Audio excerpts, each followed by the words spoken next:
बिस्मिल्लाहिर्रहमानिर्रहीम अस्सलाम वालेकुम व्यूअर्स, हाज़िर हूँ एक नई वीडियो में एक न्यू रेमेडी के साथ। आज की रेमेडी का बुनियादी जूस चूँकि बरहम डंडी असली रेमेडी बयान करने से पहले इसका मुख्तसरन तारफ़ आपके सामने पेश करूँगा ताकि आप इसके फ़वाइद से बाखूबी आगाह हो सकें और इसके मुज़रात से अपने आप को बचा सकें।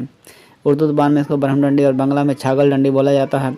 बरहम डंडी एक झाड़ीदार पौधा है जो आध गज से सवा गज तक बुलंद होता है। इसके पत्ते बारीक, लंबे और भांतल के मुशाबा होते हैं। इसकी शाखें बारीक और फूल गोल गोल होता है और शगुफ्ता होने पर कटोरी नुमा नीला सुर्ख माइल हो जाता है।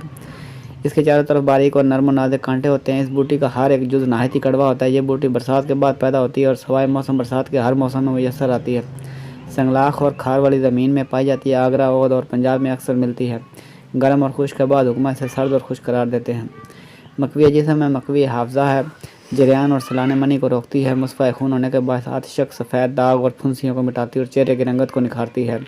नीर जज़ाम के लिए भी मुफीद और मौसर है। बुखारों में दीगर अद्वियात के हमरा इस्तेमाल में लाई जाती है। आवाज़ इसके इस्तेमाल से साफ़ हो जाती है। ज़ोफ़ के लिए भी नाफ़े असाब को तक़वियत पहुँचाती है और उमूमन इसकी जड़ दवाओं मुस्तमिल है। खुश्क 5 माशा से 7 माशा तक खुराक के मिकदार इस्तेमाल कर सकते हैं और सबद 1 तोला तक इस्तेमाल में ला सकते हैं। बरहम डंडी का मुस्फ़ा खून होना कोई छुपी हुई बात नहीं है। सन्यासियों में बरहम डंडी और हारन खरी दोनों बूटियाँ बेहद मुस्फ़ा खून तस्लीम की जाती हैं, जिससे मामूली खून की खराबी तो बजाय खुद आतिशक और जज़ाम तक का इलाज करते हैं। दौरान इस्तेमाल में सवाए बेसनी रोटी और घी के बाकी तमाम ग़िज़ाओं से परहेज़ कराएं। इसका 40 दिन का एक चीला पूरा करके देखें कि एक जंगल की आम मिलने वाली बूटी जिस पर पैसा लगे ना मेहनत करनी पड़े, गिरां बहा कीमती अदवा से किस तरह बाजी ले जाती है। इसको खराबी खून की बीमारी में बिला खौफ इस्तेमाल कर सकते हैं, मगर चूँकि इसका मज़ा कड़वा और कसीला है, इसलिए अगर कोई नफीस तबा मरीज़ इसको बरतना ना चाहे तो इसके लिए बरहम डंडी का सत निकाल कर रत्ती रत्ती की गोलियाँ बना वाफर मिकदार में रखें और इसको इस्तेमाल करें। सत तैयार करने की तदबीर आइंदा किसी वीडियो में आपको गोशगुजार करूँगा। बरहम डंडी की एक और भी किस्म है जिसको बरहम डंडी नंबर 2 या शीरक के नाम से जाना जाता है। ये बरहम डंडी नंबर 1 से ज़रा मुख्तलिफ होती है। इसके पत्ते जो ज़मीन के मुतसिल हों काफ़ी लंबे होते हैं और बरहम डंडी नंबर 1 से मिलते जुलते हैं, मगर जूँ जूँ शाख की तरफ नज़र दौड़ाएँ छोटे नज़र आएंगे। इसके फूल का रंग जर्द बसंती होता है और शाख को तोड़ने से दूध निकलता है। बाद इसको बरहम डंडी ही कहते हैं। गालिबन इसकी वजह यही होगी कि इसके अफ़ाल व ख़वास बरहम डंडी से बहुत हद तक मिलते जुलते हैं।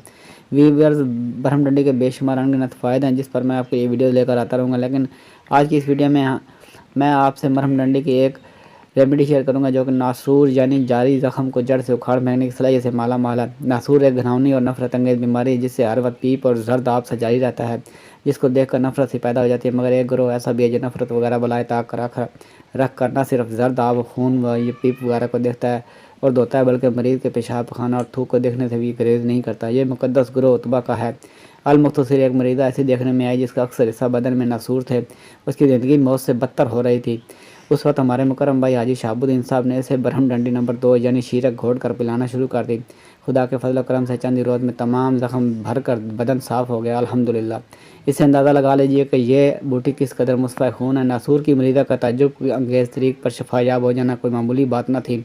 बरहम डंडी नंबर 2 या शीरक आपको पिंसा स्टोर से बासानी दस्तियाब होगी। अब तक लिए इतना ही। मिलते हैं नेक्स्ट वीडियो में एक न्यू रेमेडी के साथ। वीडियो अच्छी लगे तो लाइक कीजिए, शेयर कीजिए और हमारे चैनल को सब्सक्राइब कर दीजिए और साथ लगे बेल आइकन को प्रेस कर दीजिए ताकि आने वाली वीडियो अब तक बर वक्त पहुँचती रहे। आपका बहुत बहुत शुक्रिया।